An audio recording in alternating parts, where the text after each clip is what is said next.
Hello again, it's me, Claire of Ormskirk. I realise it's been rather a while since I last posted on YouTube.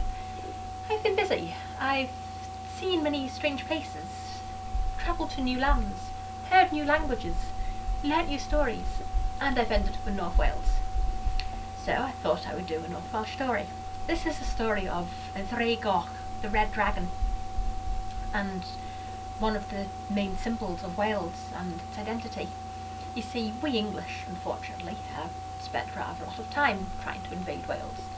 I mean, it's got hills and rain and hills and sheep and rain. But anyway, this story is, it's set in a time when the English were first coming to England, and they'd come across in their boats from the Germanic lands in the east, and they'd taken all the rolling lands of Kent and Mercia and Wessex, and now they had their eyes set on Wales. So the local king, he knew he had to defend his people and his kingdom. He said the best way to do that would be to build a castle. So they set to work. They chose a suitable hill, good view, easy to defend, and day after day they'd spend the time piling up the stones and building walls and good strong foundations. Then they'd go home to their food and fireside, beautiful, and they'd come back the next morning and it was destroyed. Stones scattered everywhere on the grass, the foundations backfilled, everything a mess. So, this castle needed to be built.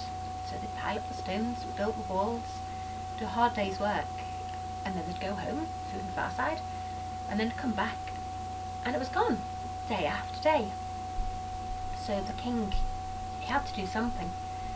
So in the end he called his council and called all the wisest of his advisors, and they said, right, what you've got to do is you've got to find a boy who has no mortal father, take him to the building site and sacrifice him. Okay, that's easier said than done, find a boy with no mortal father, but they scout the villagers because, well, it had to be done, and they came up with a likely young lad called Emrys, whose father had been an incubus and hence no mortal father. Needless to say, whenever young Emrys was dragged to the building site, he wasn't too keen on the idea of being sacrificed. However, apart from his blood having certain powers for, warding off demolished castles, he also had intuition, and he said, tell you what, instead of sacrificing me, don't sacrifice me, put the sword down, if you stay the night at the building site, you may see something that will probably tell you something you'd like to know. So the king says, oh, for goodness sake, can we get this castle built already? But they stayed the night, and all the soldiers and the guards and the palace servants and the king and his nobles stood round on this hillside amidst all the stones and tools. And the sun went down, and the wind probably picked up, and it probably rained as well. And the ground began to tremble, and it grew more fierce, and they heard these noises from within the very bowels of the hill, these awful, awful noises. So they got the peasants, the ones who do the hard work, to dig down a bit under where they were trying to build the castle. And there was a cavern, and in that cavern there were two dragons, and they were fighting. I mean, these were men who had seen many a battle, but this was like nothing else. There was fire and blood and these awful wails, and the mountain was being torn apart, and so were the dragons. One was white and one was red, and the white one was the stronger, and it was on top and tearing at the throat, and its claws were ripping the scales, and there was blood everywhere. But the red one wouldn't give up.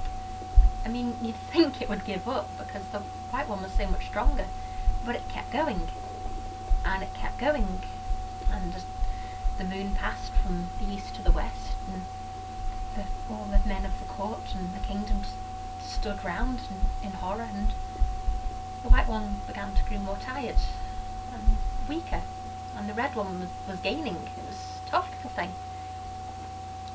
And in the end, the white one was the one under the fence, with the red attacking its throat and trying to claw it to pieces, and in the end, with a mighty roar and the wings flapping out the hillside, it flew away, probably to bleed and die in a mess somewhere. And the red was victorious, and that flew off as well.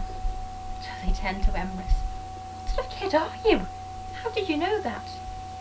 And Emrys said, well, you see, the red dragon is a symbol of Wales, of Cymru, of our homeland. And yes, the Saxons will come, the invaders from the north, from the east will. And they will take our lands and do their very best to destroy our culture. But we're tough, we're plucky, like the red dragon. And we'll keep fighting, and we'll keep fighting, and it won't be easy, but we'll get there and we'll win.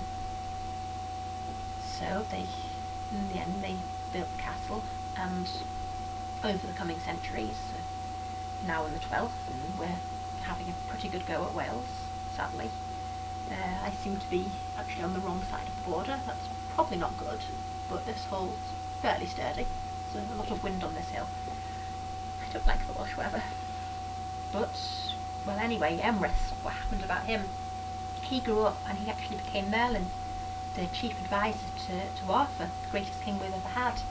But it all started on that rainy Welsh hillside, with a vision of what was to become.